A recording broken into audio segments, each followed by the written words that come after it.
Assalamualaikum rekan-rekan. Kali ini kita akan membahas materi mengenai jenis dan komponen pada peta. Ini adalah topik yang akan kita bahas. Kali ini ada peta menurut penyajian, peta menurut isi, peta menurut format, dan kita akan membahas komponen-komponen yang ada pada sebuah peta. Ada dua cara penyajian peta. Yang pertama adalah berbentuk peta garis dan yang kedua adalah berbentuk peta foto atau citra. Pada peta garis, objek-objek yang ada di permukaan bumi itu ditampilkan sebagai titik dan garis. Nah, pada foto atau citra, objek-objek yang ada di permukaan bumi itu ditampilkan sebagai piksel-piksel yang memiliki nilai kecerahan tertentu. Kalau seperti yang saya jelaskan sebelumnya, berarti peta garis itu datanya adalah berupa data vektor, kemudian peta foto atau citra itu adalah data raster. Ini adalah tampilan dari peta garis dan peta citra yang saya ambil dari Google Maps Kota Pekanbaru. Terlihat perbedaan bahwa pada peta garis yang di sebelah kiri itu terlihat dengan jelas mana yang jalan berupa garis atau mana yang titik-titik lokasi. Contoh gambar di sebelah kanan ini adalah contoh peta citra atau peta foto. Peta dasar dari gambar ini adalah ditangkap dari citra satelit ya. Nah, tapi ini sebenarnya bukan murni peta citra karena untuk titik-titiknya, titik-titik lokasi ini adalah poin ya. Ini sudah tipe vektor. Jadi ini kombinasi. Peta dasarnya adalah peta citra. Oke, lanjut kita bahas peta menurut isi. Melihat isinya, peta ada dua macam, yaitu peta umum dan peta tematik. Untuk peta umum, itu biasanya informasi yang ditampilkan masih secara umum saja, berupa kenampakan wilayah seluruh atau sebagian dari permukaan bumi. Misalnya kalau dicontoh itu peta Bandung saja gitu ya, yang ditampilkan hanya peta Bandung saja dengan batas-batas administratif. Berbeda dengan peta tematik, kalau peta tematik ada informasi spesifik yang ditampilkan pada peta. Misal, ada fenomena persebaran flora dan fauna di Sumatera barangkali ya, seperti itu. Ada peta persebaran pertambangan batu bara dan lain sebagainya yang informasinya itu spesifik. Kita lanjut lagi mengenai peta menurut format. Ada peta hard copy dan peta digital. Peta hard copy memiliki bentuk fisik ya, apakah sudah tercetak di kertas, poster, atau billboard. Kalau zaman sekolah dulu kita sering lihat ya, di dinding kelas itu ada peta hard copy yang tergantung ya, misal di belakang itu biasanya. Nah, untuk peta digital, lembaran-lembaran peta tersimpan sebagai file-file basis data spasial. Nah, kita lihat contoh pada gambar di bawah ini. Ada beberapa layer yang membentuk peta. Kita lihat ada layer fasilitas kesehatan, layer fasilitas OR dan rekreasi, layer fasilitas pendidikan, dan seterusnya. Jadi, untuk peta digital, masing-masing layer ini disimpan pada file yang terpisah. Jadi, ada file fasilitas kesehatan itu sendiri filenya, kemudian fasilitas OR dan rekreasi itu sendiri filenya ya. Nah, masing-masing layer ini tersimpan pada file yang terpisah dengan ekstensi berbagai macam ya, sesuai dengan software pengolahan data digital yang kita gunakan. Misalnya ArcGIS itu akan berekstensi SHP atau singkatan dari shapefile. Selain itu, pada basis data spasial, data-data lokasi bisa juga disimpan dalam sebuah tabel. Data yang disimpan di dalam tabel berupa titik koordinat, lintang dan bujur atau vertikal dan horizontal sebuah data. Misal lokasi rumah makan, maka yang disimpan adalah titik horizontal dan vertikal yang merepresentasikan misal lintang dan bujur ya. Nah, itu disimpan dalam sebuah tabel. Oke, next. Ini adalah gambar peta utuh, ya, peta administrasi Provinsi Jawa Barat. Pada peta ini kita lihat banyak sekali ornamen-ornamen yang ada di bagian tepi peta. Nah, ini adalah komponen-komponen yang melengkapi sebuah peta yang membantu menjelaskan kenampakan apa saja dan artinya apa, ya. Nah, jika tidak ada ornamen-ornamen ini dalam membaca peta, tentu saja kita akan sedikit kesulitan untuk mendapatkan apa sebenarnya maksud yang dijelaskan sebuah peta. Oke, kita lihat peta ini sudah memiliki judul ya, ini judulnya. Kemudian ada arah mata angin ini, ada skala. Yang digunakan ada 2 skala, yaitu skala verbal dan skala grafis. Penjelasan tentang sistem koordinat yang digunakan ini. Kemudian ada legenda. Ini legenda. Kemudian ada insert. Ini adalah insert yang menjelaskan lokasi relatif ya. Ini adalah Jawa Barat. Jawa Barat itu ada di sini gitu. Kemudian dijelaskan juga sumber data peta ini ya. Peta ini data-datanya didapat dari mana saja. Kemudian siapa yang menciptakan ya, ini penerbitnya, siapa yang menciptakan dan menerbitkan peta. Lalu kita juga bisa lihat di sini sudah ada grid.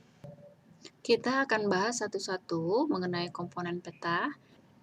Ada judul ya, yang mana judul ini harus mencerminkan isi. Kemudian ada skala. Skala adalah besaran yang menyatakan perbandingan ukuran antara apa yang ditampilkan di peta dengan keadaan sebenarnya di lapangan. Ada berbagai macam skala, ada skala verbal, skala angka, dan skala grafik.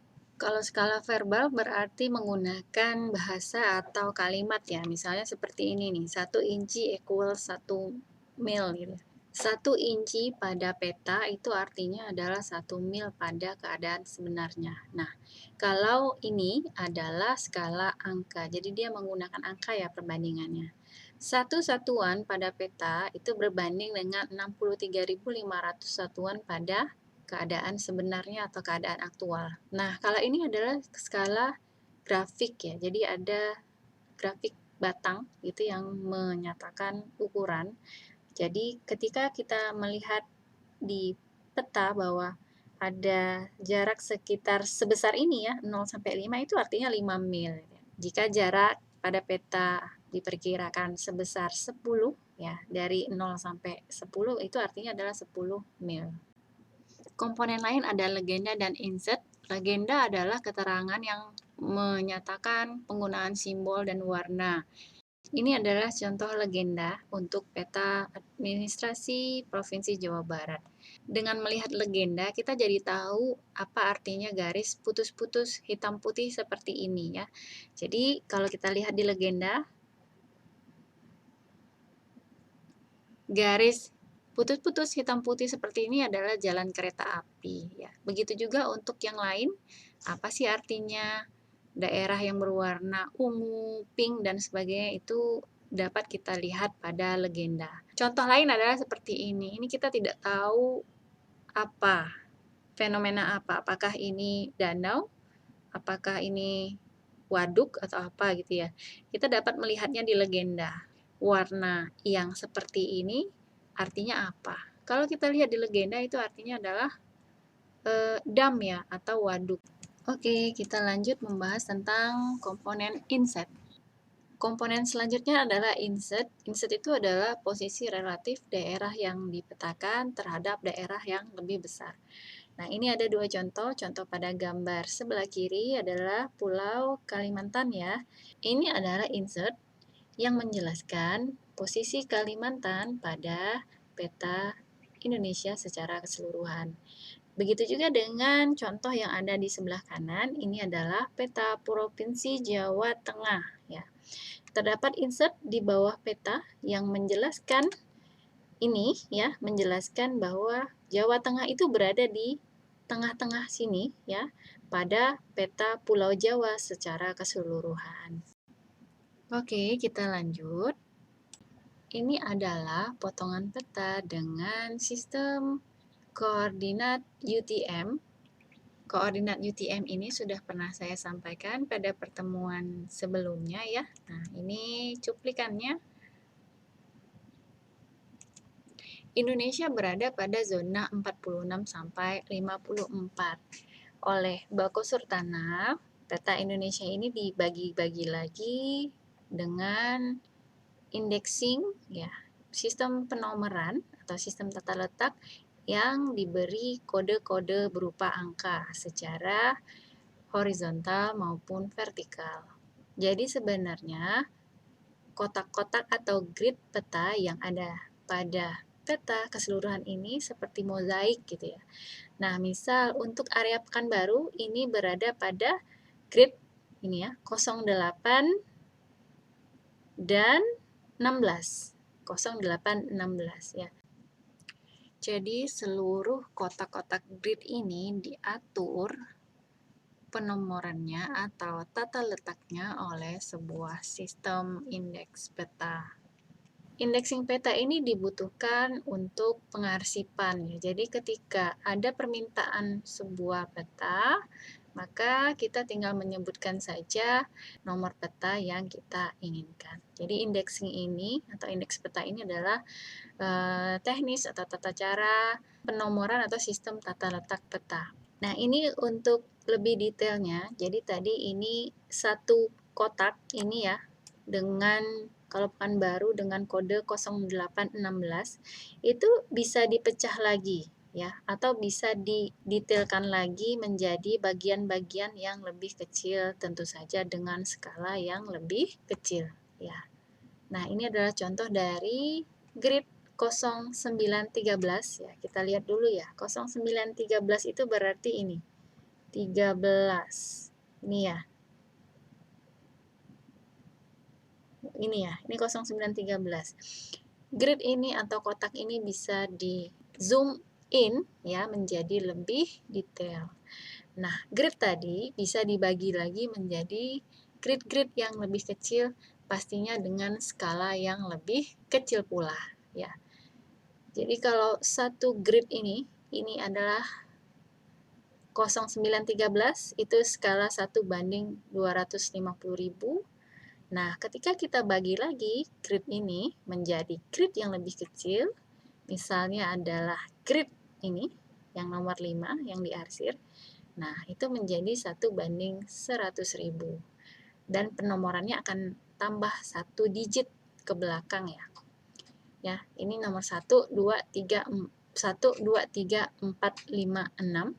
Maka kalau untuk grid yang ini itu artinya nomor petanya adalah 0913 5 gitu ya. Begitu seterusnya ya. Grid yang kecil ini masih dapat lagi dibagi, berarti nanti ketika kita membagi menjadi 4 lagi, itu akan nambah lagi ya. Kodenya akan nambah lagi di belakang. Ya, seperti ini nih. Ini untuk skala 1:25.000 itu nambah ya, jadi seluruhnya ada 7 digit. Nah, untuk yang 1:50.000 hanya 6 digit ya. Nah, beginilah kira-kira indexing peta, pembagian atau sistem tata letak peta dan sekaligus menentukan penomoran untuk lembar peta ya. Jadi nomor peta tadi adalah kode-kodenya atau nomornya. Kalau indeks peta adalah sistem tata letaknya. Oke, lanjut. Kemudian ada komponen grid. Grid adalah garis hayal yang terbentuk oleh garis vertikal dan horizontal yang mengorientasikan lokasi atau koordinat peta dengan koordinat lokasi sebenarnya. Jadi sebenarnya tidak ada garis ya pada kenyataan. Di dunia ini nggak ada garis-garis seperti itu hanya untuk membantu saja memperkirakan posisi pada peta dengan lokasi sebenarnya. Komponen terakhir adalah keterangan riwayat peta. Ini isinya adalah informasi tentang teknik akuisisi data, ya, teknik pengambilan datanya seperti apa, kemudian tahun pembuatannya kapan, sumber dananya dari mana, sumber datanya dari mana, dan lain sebagainya. Oke, baik, lanjut mengenai grid dan gratikul. Grid adalah garis proyeksi utara selatan maupun timur barat ya. Sedangkan gratikul adalah proyeksi dari lintang dan bujur. Nah, untuk gratikul sendiri bentuk dari proyeksinya tergantung teknik proyeksi yang digunakan ya. Nah, yang biru ini adalah gratikul ya. Sedangkan yang merah adalah grid. Kemarin sudah dijelaskan bahwa ada 3 penampang proyeksi yang bisa digunakan untuk mentransfer dari 3 dimensi ke peta 2 dimensi. Materi untuk pertemuan kali ini sudah selesai. Sampai bertemu lagi pada materi pemetaan digital. Terima kasih. Assalamualaikum warahmatullahi wabarakatuh.